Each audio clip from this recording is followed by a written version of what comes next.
지난주 우리는 예루살렘 성전의 무너짐이라는 충격적인 선언을 들을 수 있었습니다. 이스라엘의 자부심 그 자체라 할 수 있는 성전입니다. 아니, 성전은 이스라엘 그 자체였습니다. 하나님의 임재의 상징이었으며 선민 이스라엘의 상징과도 같은 건물이었습니다. 성전은 곧 이스라엘이었던 겁니다. 그런 성전의 무너짐을, 그것도 돌 하나도 돌 위에 남지 않을 정도로 처참하게 무너질 것을 주님은 말씀하셨습니다. 제자들, 유대인에게 성전의 무너짐은 단순한 건물 하나의 무너짐 그 이상으로 받아들여졌죠. 그들에게 성전의 무너짐은 이스라엘의 종말 혹은 세상의 종말로까지 받아들여졌던 엄청난 사건인 것입니다. 그래서 제자들은 그런 무너짐의 징조 혹은 이스라엘의 종말, 역사의 종말, 이런 종말의 징조가 무엇인지 주님께 조용히 물어왔습니다. 오늘 주님은 그런 그들의 질문에 답을 들려주십니다. 오늘도 이 말씀을 통해서 우리에게 한 사람도 예외 없이 모두에게 말씀하시고 새롭게 깨닫게 하시는 성령 하나님의 은혜가 있기를 주의 이름으로 축복합니다. 5절입니다. 같이 읽죠. 시작. 예수께서 이르시되 내가 사람의 미혹을 받지 않도록 주의하라. 주님은 제자들이 물었던 징조에 대한 말씀에 앞서서 주의할 것을 당부하고 계십니다. 주의하라. 우리말 성경에는 문장 맨 뒤에 위치해 있지만 원문에 보면 이 주의하라는 이 단어가 문장 맨 앞에 나옵니다. 주님의 말씀의 핵심이 바로 이거라는 겁니다. 주의해야 된다. 주의하라. 그리고 이 표현은 이후에 주님의 가르침 속에서 계속 반복됩니다. 9절에도 조심해라. 23절에는 삼가라. 또 32절에는 주의하라. 35절과 37절에는 깨어있으라. 이런 식으로 같은 의미의 단어가 계속해서 반복되고 있습니다. 어떤 의미에서 13장 전체 주제 단어를 정하러 간다면 아마도 주의하라 이 단어라고 말할 수 있을 겁니다. 주의하라. 사실 그날의 징조, 성전의 무너짐에 혹은 역사의 종말, 이스라엘 종말의 그 징조가 이것이다 혹은 저것이다 라고 말하는 것은 어쩌면 별 의미가 없을지도 모르겠습니다. 중요한 것은 그때를 준비하고 대비하는 성도의 자세가 중요한 것이지, 그 징조가 이것이다라고 아무리 말해봤자 그날을 준비하지 못한다면, 대비하지 못한다면 그 징조는 아무런 소용이 없기 때문에 그렇습니다. 해서 조심하라고, 삼가라고, 깨어있으라고 주님은 계속해서 우리에게 말씀하고 계신 겁니다. 그것이 주님이 우리에게 마지막 때를 말씀하시고 혹은 마지막 때 징조를 말씀하시는 진짜 이유인 겁니다. 그 징조를 알려주시기 위함이 아니라, 마지막 때가 언제인지 알려주시기 위함이 아니라 그때를 준비하기 위해서, 그날을 준비하고 대비하도록 우리에게 그것을 말씀하시는 겁니다. 무엇을 조심하고 무엇을 삼가야 되는지, 징조의 말씀과 더불어서 주님은 바로 그 부분을, 무엇을 조심할지 무엇을 삼가야 할지 그 부분을 우리에게 자세히 들려주십니다. 크게는 세 가지입니다. 하나는 미혹하는 자들을 주의해야 됩니다. 마지막 때에 있을 미혹하는 자들, 그들 조심해야 된다라고. 그리고 재앙의 소식들도 조심해야 된다고. 그리고 마지막 세 번째는 박해와 환난 조심하라, 삼가라, 대비해라, 이런 말씀을 우리에게 들려주십니다. 이제 그것들을 하나씩 우리가 살펴볼 겁니다. 아니, 그 전에 먼저 제자들은 사실 징조에 대해서 물었죠. 성전의 무너짐이 언제입니까? 그때 무슨 징조가 있겠습니까? 이스라엘 멸망의 때, 역사의 종말의 때 어떤 징조가 있겠습니까? 라고 징조에 대해 물었는데 주님은 그런 징조가 이것이다, 징조는 저것이다, 그것 후에 마지막 때가 올 거다, 그것 후에 성전이 무너질 거다라고 징조를 꼭 집어서, 그리고 마지막 때가 언제인지 꼭 집어서 그렇게 말씀하지 않았다는 겁니다. 주님이 이야기를 시작하시는 그 첫 번째 핵심은 징조에 관한 것이 아니었다는 거죠. 이 부분을 우리가 조금 주목해 볼 필요가 있습니다. 징조를 물었는데 징조에 대한 말씀이 아니라 또 다른 말씀으로 말씀을 시작하신다는 것. 이유는 그 징조를 굳이 궁금해할 필요가 없다는 겁니다. 마지막 때가 언제인지, 성전이 언제 무너지는지, 이스라엘이 언제 문을 닫는지, 역사가 언제 종말을 맞이할는지 그때를 너무 궁금해할 필요 없다는 겁니다.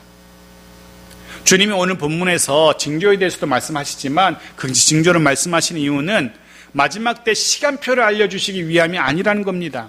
그런 목적으로 이런 징조가 있고 그들 이런 마지막이 있을 것이다. 역사의 종말은 몇 년, 몇 월, 며칠이다. 이것을 말씀하시려고 징조를 말씀하시기 시작하는 게 아니라는 겁니다. 징조를 들려주시고 마지막 때를 짐작케 하시는 이유는 말씀드린 것처럼 조심하도록, 대비하도록, 주의하도록 하시려입니다. 그렇습니다. 신실한 주의 제자들이라면, 하나님 나라 백성들이라면 종말의 때가 언제인지에 너무 많은 관심 둘 필요 없습니다. 다만 우리에게 허락된 시간을 매 순간 주의하며 대비하며 살아가면 되는 겁니다. 그런 모습으로 일상을 살아가다 보면 자연스럽게 마지막 때를 맞이하게 될 겁니다. 세상 종말의 징조들, 주님이 말씀하시는 여러 그런 징조들, 예를 들면 전지구적인 화재, 지진, 기근, 질병, 이런 것들에 너무 마음 쓰지 말라는 겁니다. 그저 오늘이라는, 우리에게 허락된 오늘이라는 평범한 하루를 말씀 안에서, 주의 인도하심 안에서 살아가면 되는 겁니다. 매일매일 조심하며 영적으로 끼어있는 삶을 살아가면 되는 겁니다. 해서 주님은 먼저 주의하라 라는 말씀으로 이야기를, 가르침을 시작하고 계신 겁니다. 주님은 5절에서 처음으로 먼저 미혹받지 않도록 주의할 것을 말씀하십니다. 미혹이란 단어는 정신을 못 차리게 해서 이리저리 방황하게 만드는 것을 의미합니다. 정신 못 차리게 해가지고 여기저기 갈 바를 알지 못하고 허둥지게 만드는 것, 허둥대게 만드는 것, 그것을 미혹이라 합니다. 도대체 누가 정신을 못 차리게 이리저리 방황하게 만들까? 6절입니다. 보십시오. 같이 읽죠. 시작. 많은 사람이 내 이름으로 와서 이르되 내가 그라하여 많은 사람을 미혹하리라. 많은 사람들이 또 다른 사람들을, 특별히 하나님의 백성들을 미혹할 겁니다. 이들은 거짓 그리스도 혹은 자칭 메시아, 재림 예수, 이렇게 다양하게 불리기도 합니다.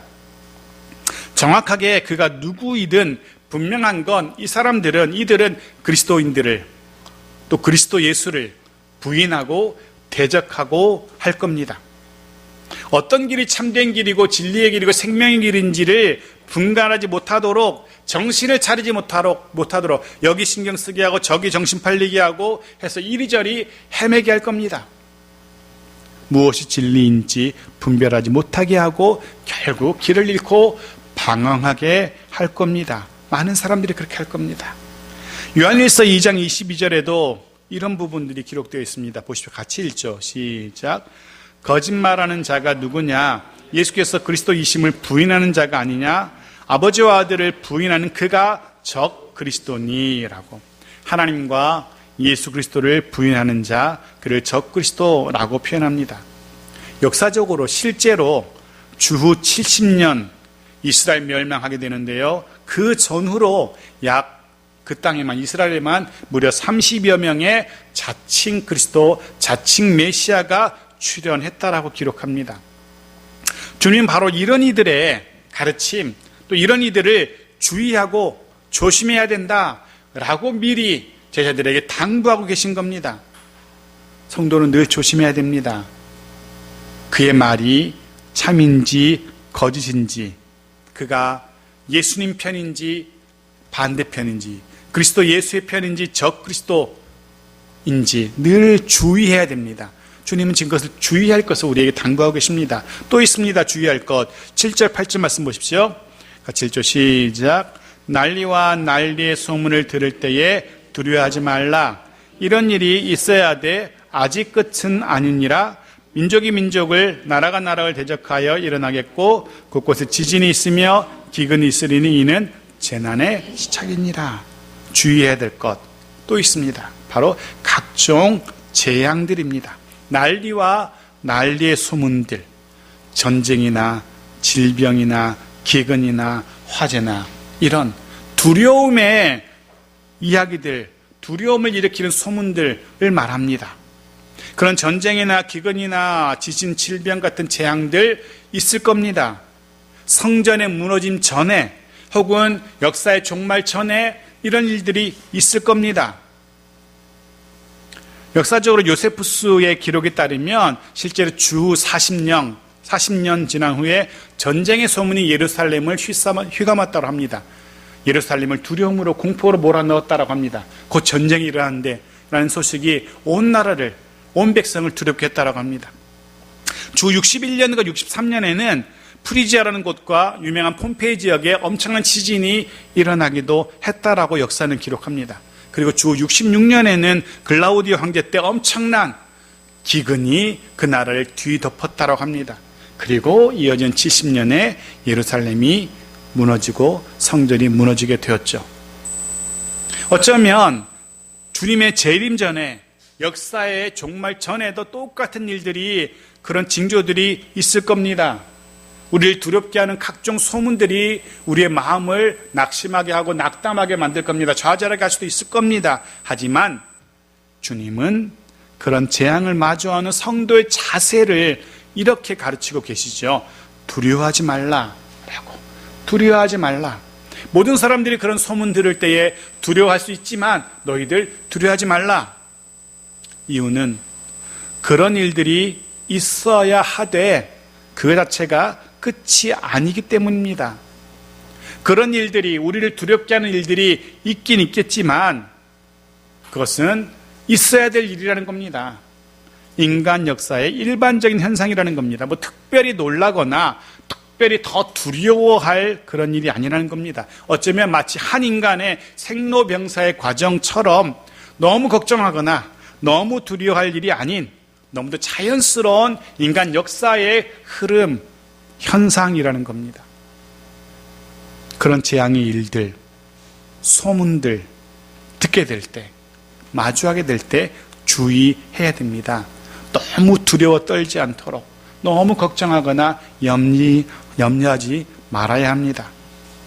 미혹하는 자들을 대할 때처럼, 아니 어쩌면 그보다 훨씬 더 힘들겠지만 여전히 변함없는 모습으로 늘 주 안에서 주의 선하심을 신뢰하며 선하신, 가장 선하게 인도하실 주님의 인도하심을 따라서 매일의 삶을 살아가면 될 겁니다. 아무리 두려운 일들이, 두려운 소식들이, 이야기들이 우리 앞에 나타난다 할지라도 주의해야 될 것이 한 가지 더 있습니다. 그것은 9절부터 13절까지 기록되는데요, 정리하자면 박해와 환난입니다. 먼저 9절을 먼저 보죠. 같이 읽겠습니다. 시작. 너희는 스스로 조심하라. 사람들이 너희를 공회에 넘겨주겠고 너희를 회당에서 매질하겠으며 나로 말미암아 너희가 권력자들과 임금들 앞에 서리니 이는 그들에게 증거가 되려 함이라. 한 번 더 반복하시죠. 조심하라. 너희는 스스로 조심해라 라고 또 반복하십니다. 무엇을 조심하라고 합니까? 사람들이 믿는 자를 공회, 재판 자리에 넘길 때, 그리고 회당에서 매질을 당할 때, 나아가 권력자들, 임금들 앞에 서게 될 때, 그때 주의해야 합니다. 그때 성도의 자세, 성도의 모습 잃지 않도록 조심해야 됩니다. 어떻게 반응해야 된답니까? 어떤 자세로 그런 일들에 대처해야 됩니까? 성경은 그렇게 말합니다. 주님 그렇게 말합니다. 증거가 되려 함이라 라고 기록합니다. 이런 의미입니다. 너희가 그런 박해를 당할 때에 억울하게 재판에 넘겨지고 부당하게 채찍질 당하고 할 때에 오히려 복음이 증거될 기회라고 여겨라. 이렇게 주님이 우리에게 당부하고 계신 겁니다.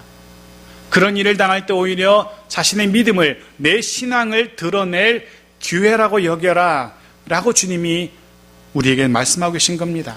마치 망치질로 더 단단해지는 철처럼, 사포질을 통해서 더 빛나게 되어지는 정금처럼 박해와 환난, 그것이 신앙을, 자신의 신앙을 드러내고 신앙을 간증할 수 있는 기회로 삼을 수 있다라고 주님 우리에게 말씀하고 계신 겁니다. 그렇습니다. 성도들이 당하게 될 박해와 고난, 역사의 종말에 앞서서 성도들이 당하게 될 그 험난한 박해와 고난은 어쩌면 그 자체가 믿음, 신앙의 강력한 증거가 될 수 있다는 겁니다. 해서 주님은 10절에서 이렇게 말씀을 이어가십니다. 10절 보십시오. 같이 읽죠. 시작. 또 복음이 먼저 만국에 전파되어야 할 것이니라. 그렇습니다. 어떤 박해, 어떤 환난이 성도들에게 임한다 할지라도 복음의 전파는 막지 못할 것이라는 주님의 말씀입니다. 그런 핍박이 하나님 나라의 성장을 가로막지 못할 것이라고 주님은 말씀하십니다.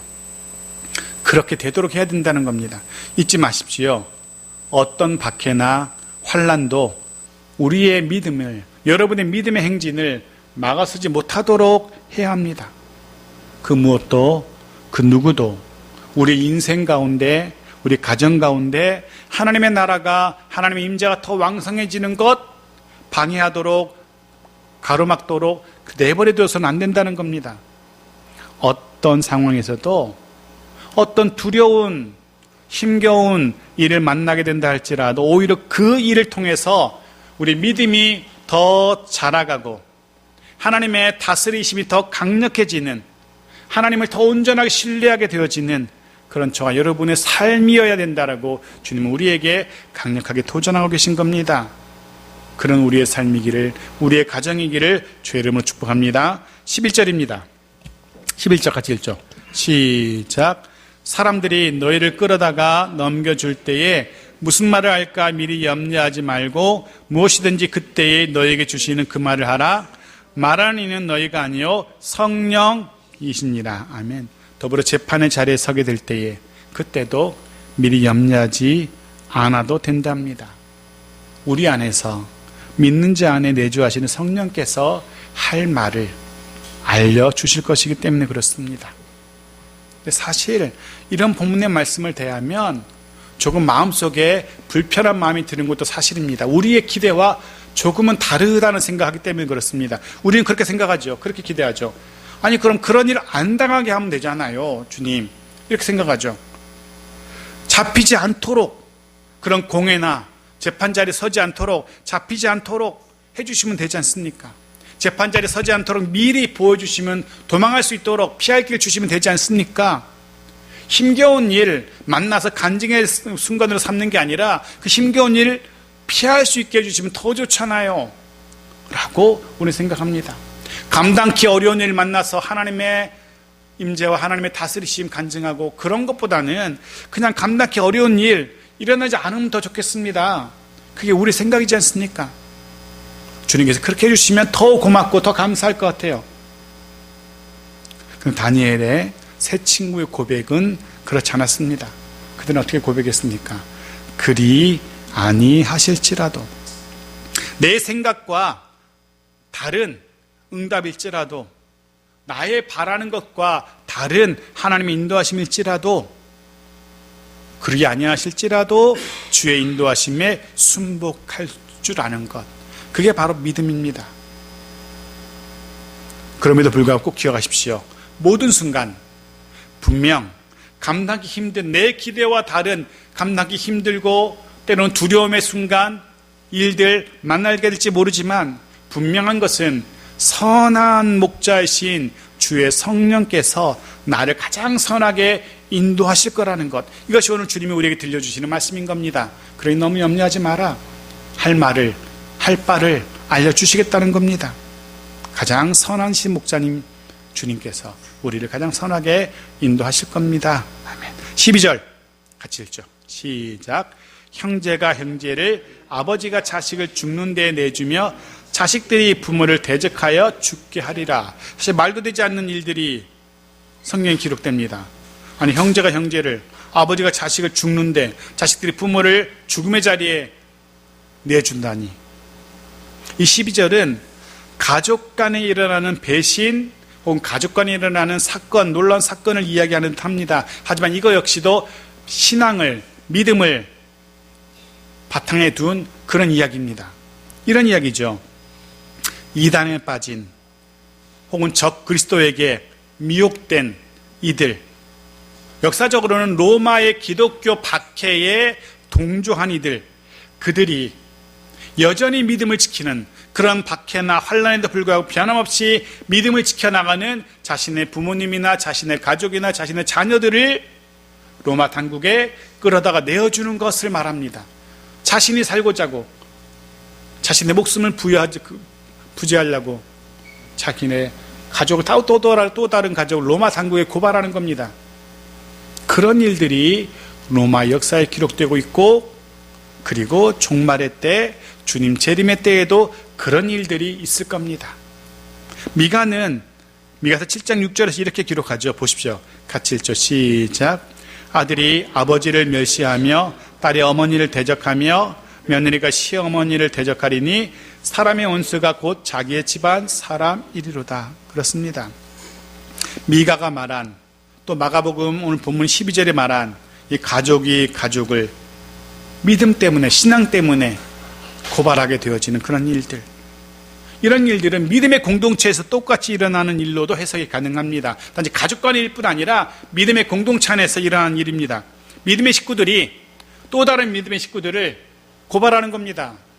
자기는 살겠다고 로마 당국에 고발하는 겁니다. 실제로 그런 일들이 로마 역사에 기록되고 있습니다. 같은 교회 식구였는데 어제까지 같이 예배하던 그가 내일은 로마 당국에 이 사람이 그리스도인이라고 고발하는 겁니다. 자신은 살아남고. 그런 일들이 있었고 또 있을 것이라고 주님은 말씀하고 계십니다.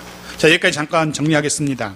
마지막 날, 성전의 무너짐의 날, 그 전에 있게 될 징조들, 난리의 소문들, 미혹하게 하는 자, 전쟁과 기근, 박해와 환난들.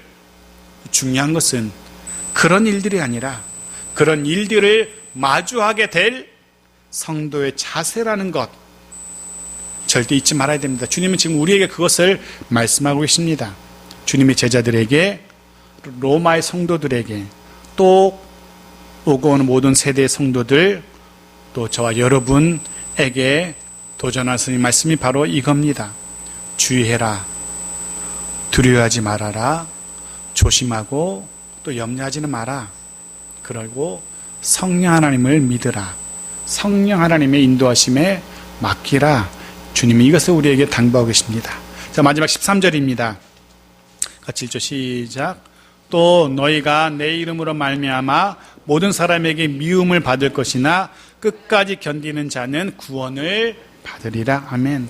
그럼 모든 과정 속에서 그런 미혹하게 하는 자도 나타나고 두렵게 하는 이야기들이 우리의 귀에 들리고 수많은 일들, 말도 되지 않는 가족의 배신들, 믿는 자의 배신들, 이런 과정 속에서도 여전히 믿음을 지키는 이들, 여전히 성령 하나님을 신뢰하며 의지하며 그에게 모든 것을 맡기는 이들, 비록 사람에게 미움을 받게 될 수 있지만, 비록 로마의 잔인한 핍박 당할 수도 있게 되겠지만, 그럼에도 불구하고 주를 향한 믿음을 고백하는 이들, 그럼에도 불구하고 주의 나라와 그 이름을 위해서 자신의 목숨 아끼지 않는 자들, 주님은 그들에게 구원을 약속하십니다. 구원을 약속하십니다. 사랑하는 성도 여러분, 끝까지 견디십시오. 어쩌면 장래에 가장 가까운 사람에게 미움을 받게 될지도 모르지만, 믿었던 사람에게 배신을 당하게 될지 모르지만, 비록 꽃길이 아니라 가시밭길 걷게 될지도 모르지만, 끝까지 믿음을 놓지 않는 우리들 모두이기를 소원합니다. 끝까지 견디는 우리들 모두이기를 축복합니다. 말씀 정리합니다. 우리의 믿음을 미혹하게 하는 이들, 우리의 믿음을 흔들 만한 사건들, 근심하고 걱정하고 두려움을 느끼게 하는 이야기들, 일들, 사람들. 하지만 너무 염려하지 마십시오. 너무 두려워하지 마십시오. 그런 일들 바라보지 마시고, 그런 징조들의 마음 쓰지 마시고, 가장 선하신 주님을 바라보시며 그 주님을 신뢰하십시오. 가장 선한 길로 인도하시는 주님의 인도하심을 따라 평범한 일상의 삶을 살아가면 됩니다. 분명 주의 성령이 가장 선하고 가장 평안한 길로 인도하실 겁니다.